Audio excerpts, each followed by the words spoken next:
పెట్టుకునేవాడు. కొత్త రంగులో ఆచార్య అని ఒక ఆయన ఉండేవాడు, బ్యాక్ భుజాన్ని వేసుకుని తిరిగేవాడు. అలాగే మురమల సెంటర్లో పెట్రోల్ అమ్ముకునేవాడు ఒక రాజుగారు, విపరీతమైన వీరాభిమాని ఎన్టీ వర్మ.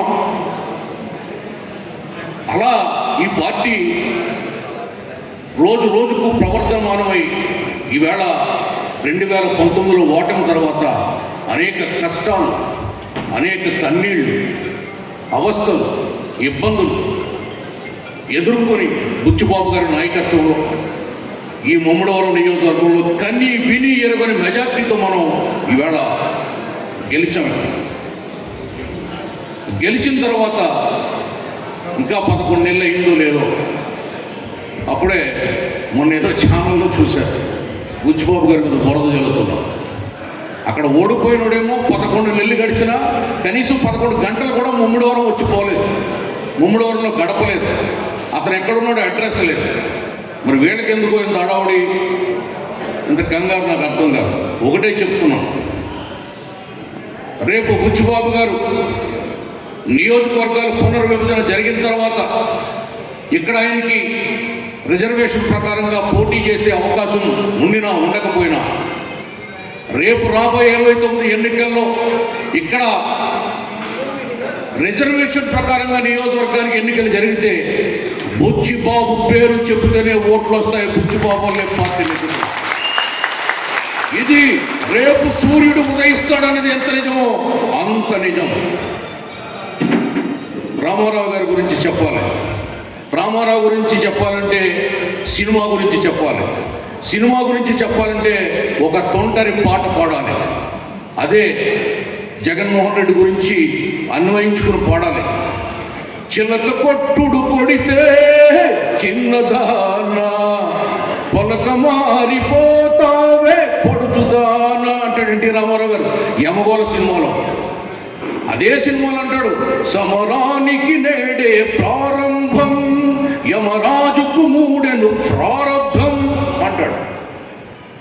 రామారావు గారు అంటే ఒక చైతన్యం, ఒక విప్లవం, ఒక స్ఫూర్తి. తెలుగు జాతి గురించి పార్టీ పెట్టాడు ఆయన. కమ్మ కులం కోసమో, కాపు కులం కోసమో, రాచ కులం కోసమో, బ్రాహ్మణ కులం కోసమో, వైశ్య కులం కోసమో, మాల కులం కోసమో, మాది కులం కోసమో, లేకపోతే చెట్టుమల్లి కులం కోసమో పార్టీ పెట్టా. తెలుగు జాతి, ఈ తెలుగు జాతి రాణి రుద్రమ్మ జలిపించిన కరవాళం, నాయకురాలు నాగమ్మ నేర్పిన రాజకీయం, తాండ్ర పోపయ్య చేసిన సింహ గర్జనలు నేడు వినిపించవేం, కనిపించవేం. చావ చచ్చిపోయిందా, నెత్తురు ఇంకిపోయిందా, లే నీ జాతిని వెన్ను కట్టి లేపు అన్నాడు అన్న ఎన్టీ రామారావు.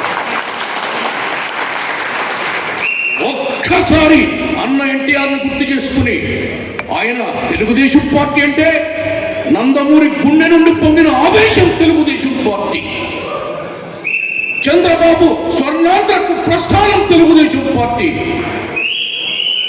ఇది సామాన్యమైన పార్టీ కాదు. నేను రామారావు గారితో చాలా సన్నిహితంగా ఉన్నా. లాస్ట్ డేస్లో రామారావు గారు చెప్పారు, తెలుగుదేశం పార్టీ ముహూర్తం ప్రకారంగా దాని ఆయు ప్రమాణం 50 ఏళ్ళని చెప్పాడు. ఇప్పటికీ రేపు 2029 వస్తే 47 సంవత్సరాలు పూర్తవుతాయి. మరి 50 ఏళ్ళు అన్నాడు కదా, 3 ఏళ్ళు మనకి తెలుగుదేశం పార్టీ ఉన్నదా, కనుమరుగైపోద్దా అని మనం ప్రశ్నించవచ్చు. కాదు, కాకూడదు, కానేరదు. ఎందుకంటే మనకొక నవయువ నాయకుడు వచ్చాడు, నారా లోకేష్ నాయకత్వంలో నవనవోన్మేషమై ఈ పార్టీ మరొక్క 50 ఏళ్ళు బ్రతుకుతుంది. ఈ రాష్ట్రాన్ని బాగు చేస్తుంది. రాష్ట్రం అంటే 10,000 బిచ్చం తీసుకునే బిచ్చగాళ్ళుగా తయారు చేశాడు జగన్మోహన్ రెడ్డి.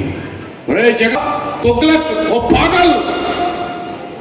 పార్టీ పెట్టి పరిపాలన చేయడం అంటే బటన్ నొక్కడం కాదు బిడ్డ. జాతికి జవసత్వాలు నూరిపోయాలి.